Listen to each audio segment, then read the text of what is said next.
Now, Toledo's total homicide rate for the year is up to 59 cases so far, putting Toledo on track to eclipse last year's number of 62 cases total.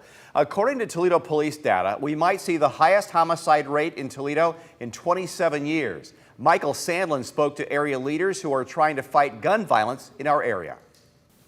The double homicide of Laura Luckey and Natasha Carlisle on the 800 block of Vance Street this past weekend is just one more horrible case of deadly violence in the streets of Toledo. Shay Bankston, a licensed trauma therapist and social worker who has been actively working in parts of Toledo struggling with violence, says the problem of gun violence can be traced to one major issue. But our kids really don't have anything to do.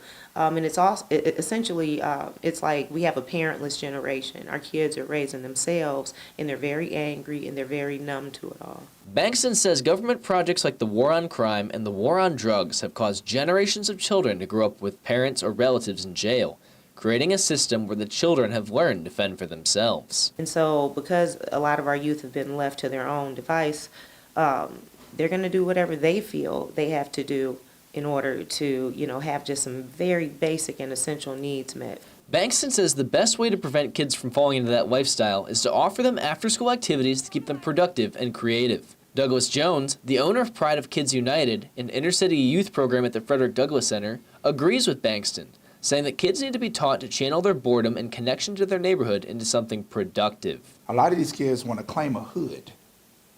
The neighborhood gonna be there whether you're there or not.